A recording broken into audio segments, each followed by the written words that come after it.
Hi, it's Lady Adey from Keep Unfrozen Ministries. I'm going to talk today about the power of the mind's eye. Now, the mind's eye is somewhere situated in the brain, I reckon, because that is the sort of the vision point, the point where you see things. You don't actually have to see them with your eyes, but you see them with your mind's eye. The eye that's inside us, the eye of faith, if you like. The eye that sees things before it happens.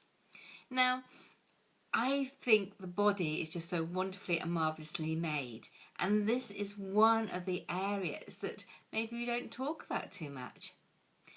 Now, I'm not talking about visualization or any of the creepy things that come in from the world's view. I'm talking about something that God has created in us, which has given us things for our imagination, creativity, to work further, and actually for mission and vision to happen. And it all starts in the mind's eye. Now, the simple way would be that we actually do use it every day. So, for example, you think, shall I have a cup of tea? And the chances are that you've actually seen which cup you're going to use, which beverage you're going to have, and it's all planned before you actually switch the kettle on. When you're making a cake or dinner, you've decided before you make that dinner or made that cake what kind it's going to be, what ingredients you're going to have, but the chances are you have seen the end result before you've started baking it or making it.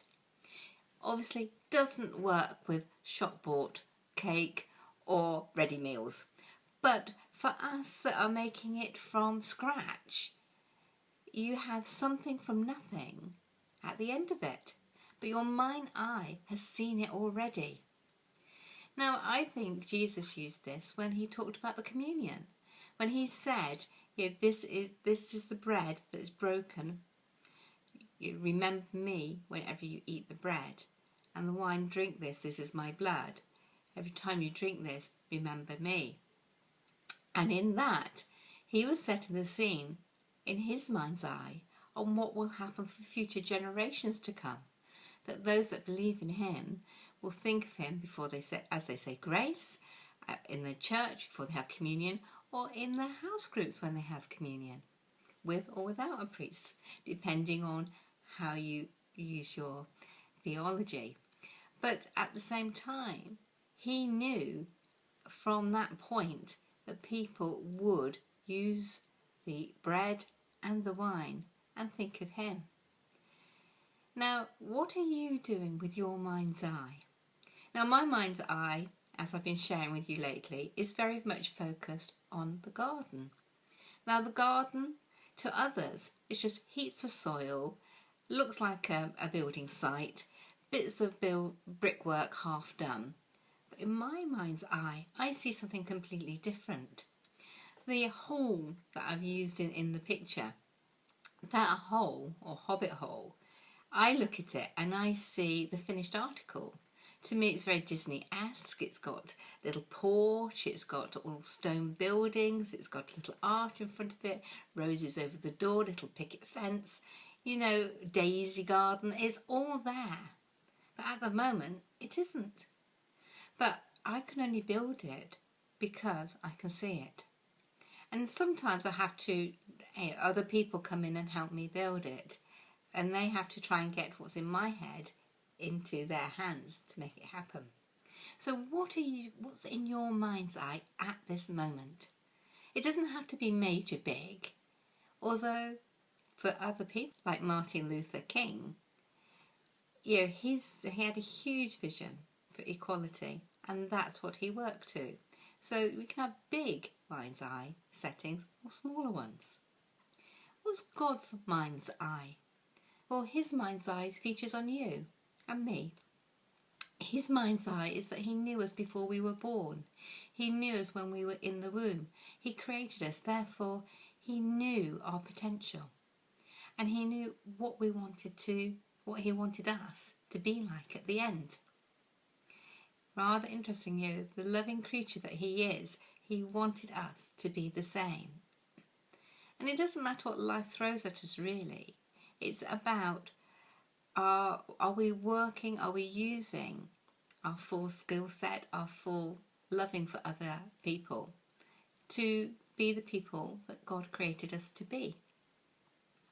When it comes to health, health is something that we can use the mind's eye. When we're poorly and ill, we can have the mind's eye of actually seeing ourselves healthy again. We know that if we've got a bad shoulder or something more serious, that there is something at the end of it, that actually we could heal ourselves, God can heal us, and we will then be back to full operation. But if you don't have that mind's eye, you also erode the hope and hope that is in us, and that makes a huge difference. So what is your mind eye operating on today? Let me know. Let me know if there's a book formatting in your head. No author can write any piece of writing without knowing there's something at the end. Now, whether it's the mind's eye seeing the characters and the story develop, whether it's the mind's eye putting all the bits and pieces of research together and the pictures that go with it and the text that go with it and the cover that's going to come to have a book at the end. My job is to try and help people to get to that stage in that particular sector. But it can be anything. And we are such creative, imaginative people that we can make anything happen, because nothing is impossible with God. And he loves it. He doesn't know quite what we're going to do because we've got free will. And our free will is to choose how we use that mindset, that mind's eye. How are you using your mind's eye today? Drop me a line. Let me know, big or small. I'd love to pray into it to make those ambitions, those dreams, those visions happen. Lady Adey, keep on frozen.